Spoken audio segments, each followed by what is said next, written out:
Welcome back into the Enrichment Sports Source. This segment brought to you by our friends at Fast Frame.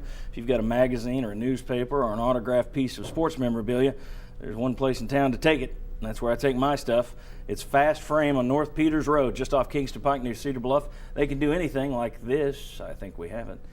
If you happen to be the only other person outside of Claudell Washington's immediate family with an autograph of Claudell Washington, which I am, you can probably take a $5 autograph like that, turn it into a piece of art at Fast Frame. They do great work. All right, each week we're going to look at three key phases in the game, three key statistics from every game. And I think the biggest statistic is going to pop out at you here. If we could take a look at the key stats from yesterday's action.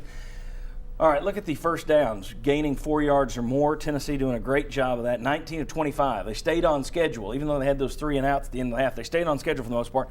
Western Kentucky did not, but they had a great effect on third down, 8 of 15. You got to be better than that against Oregon. I don't know if you can be, but look at that turnover stat. It's gotten to where all you have to do, you don't even need to show me the scoreboard. Just show me the turnovers, and I can tell you who won a game. Look at that. 7 turnovers, 1 loss. In the SEC so far, there have been 20 games played by SEC teams where one team or the other has had a turnover advantage. Out of those 20 games, the team that had the positive turnover advantage has won 16 of them. Wow. I mean, it's all about keeping the ball. All right, back with Sterling, Bobby, Chuck, Mike, what we're going to do, scorecard.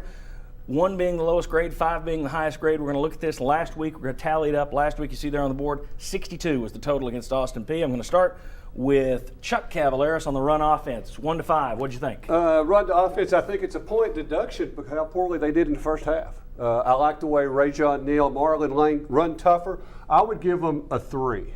Okay, 3. Bobby, run offense. I'm going to say a 4 simply because they came back in the second half and really played well. Sterling? Going with a 4, same as last week. Those guys didn't leave any yards on the field this week. Oh, they got better on it? Okay. They did better. Mike Strange.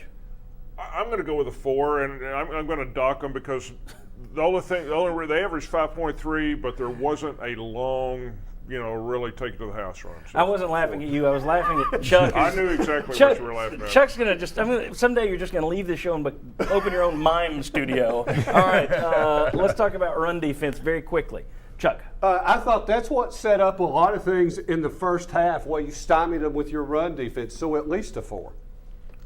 I don't think the run defense was quite as good, especially in the second half. I saw some big holes open up inside, okay. And I'm going to give them a 3. 3 for the run defense. Sterling Hinton. I'm going with a 5. I mean, that's the NFL caliber running back they stopped yesterday, and I think this guy here, get him to turn the ball over like that. They came, but they were laying some wood out there. I think we're going to see the standard Sterling pattern here: 4 and 5. Mike Strange. I would give them a 2.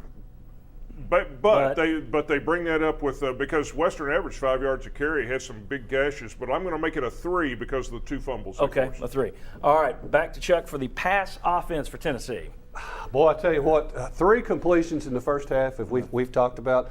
What troubles me as much as you've got open receivers, you still can't get the ball without them having to make a great catch. Stay away from my pass. I'm going to give them a 2. There you go. I'm going to give them a 2. All right, a 2 for Chuck. Bobby Scott. I thought their pass offense or our pass offense was better in the second half. I would give them a 3. 3 from Bobby Scott. Sterling Hinton, what do you say? I'm going with a 4. They didn't have many opportunities to get in the rhythm. I mean, the first half was all turnovers and points from the defense. They didn't have time to get in the rhythm. Pass has to get into a rhythm. Okay. I think you ought to come out in rhythm. I mean, you don't.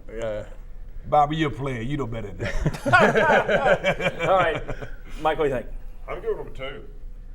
2 on the pass offense. Well, 120, 130 yards. Medium man. All right. All right, now the pass defense. Chuck. Oh, with the interceptions that you forced, I'm going to give them a 5. Go ahead, Mike. I'm going to give them a 5. Just stick it in the middle of his neck there. You just like to write your own, what do don't you think? I'm going to go with a 5 too. I think they came Chuck, to play. Will you make Chuck quit coloring on my board? All right. Sterling. 5 all day, man. I mean, you get those type of interceptions, pick 6s. I mean, come on, 5, baby. You doing the same thing, Mike? Let's 5? go. Unanimous. All right, let you guys tally those up while I make a point here. I thought it was interesting that first drive. Western Kentucky goes down the field. They complete a couple of passes in the middle of Tennessee's zone. They just found a big hole there in the middle. I thought, this is not going to bode well for the rest of this day. And then the next 2 picks came with Tennessee sitting back in a zone. Right. So I was prepared to say, well, that zone's weak. But then they came out and got the picks off of them. Even though you're in the zone, though, those linebackers have got to move. Yeah. I hate seeing them run, run by themselves, across the middle. You've got to have some linebackers moving toward them. And one of the touchdowns came on they got isolated on the linebacker. They had their back. He came all the way across. He hit him, for a touchdown. I just hate to, I hate to see that we don't have linebackers that are moving around better. Well, to speak about that first series, I mean, you got Bobby Petrino calling the plays. He had a very decent quarterback. I had an opportunity to watch a little bit of the game with Andy Kelly yesterday on the sidelines. And the quarterback was decent. He made a couple of mistakes that we capitalized on, but you're going to have those type situations. And they came back and played well, I thought. Okay, we've killed enough time. What did you wind up with? 61 points this 61 week? points. So 62 last week, 61 points this week. They did better against Austin Peay than they did in a 52-20 win over Western Kentucky. Obviously, the system may have a flaw or two. Maybe we graded tougher. You are tougher. All right, you're getting meaner every week. When we come back, the lightning round is next. Come on back on the Enrichment Sports Source. Miss an episode of the Enrichment Sports Source? Catch up online at sportsource.tv.